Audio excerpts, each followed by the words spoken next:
Hello guys, I'm Varun. Jupiter planet நம்ம solar சிஸ்டத்துல நம்ம சூரிய குடும்பத்துல ஐந்தாவது பிளானட்டா ஜூபிட்டர் பிளானட் வந்து அமைஞ்சிருக்கு. ஜூபிட்டர் பிளானட் வந்து நம்ம சோலார் சிஸ்டத்துல மிகப்பெரிய அளவுள்ள பிளானட். இந்த ஜூபிட்டர் பிளானட் நம்ம சூரியனிலிருந்து 758 மில்லியன் கிலோமீட்டர் டிஸ்டன்ஸ்ல இந்த ஜூபிட்டர் பிளானட் நம்ம சூரியனிலிருந்து அமைஞ்சிருக்கு. இந்த ஜூபிட்டர் பிளானட் நம்ம சூரியனை ஒரு முறை சுற்றி வருவதற்கு 4333 நாட்கள் வந்து எடுத்துக்குது.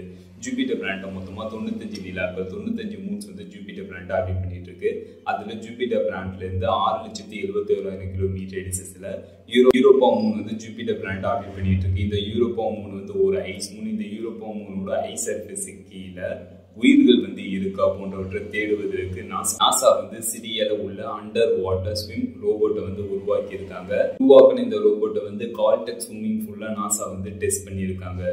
நாசா உருவாக்கின சிறிய அளவுள்ள அண்டர் வாட்டர் ஸ்விம் ரோபோட் வந்து தன்னிச்சான முறையில் அட்டோமனஸ்லி முறையில் செயல்படக்கூடியது அப்படின்னு நாசா வந்து தெரிவிச்சிருக்காங்க. இந்த ரோபோட் இதோட சைஸ் வந்து செல்போன் அளவுக்கு தான் இந்த ரோபோட் இதோட சைஸ் வந்து இருக்கு அப்படின்னு நாசா வந்து தெரிவிச்சிருக்காங்க.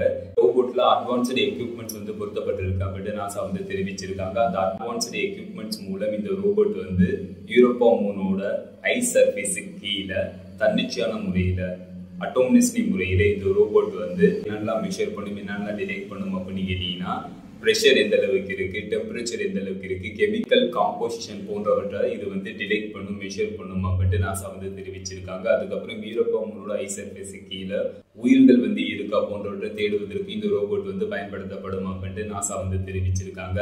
நாசா உருவாக்குன இந்த சிறிய அளவுள்ள அண்டர் வாட்டர் ஸ்விம் ரோபோட் வந்து நாசாவோட யூரோப்பா மிஷன்ல 2030 இந்த ரோபோட் வந்து பயன்படுத்தப்படும் அப்படின்னு நாசா வந்து தெரிவிச்சிருக்காங்க. இந்த மாதிரி அப்டேட் நீங்க பார்க்கணும்னா மறக்காம இந்த சேனல் வந்து சப்ஸ்கிரைப் பண்ணுங்க. ஃபைனலா இந்த வீடியோ எப்படி இருந்துச்சுன்னு கமெண்ட் பண்ணுங்க. See you.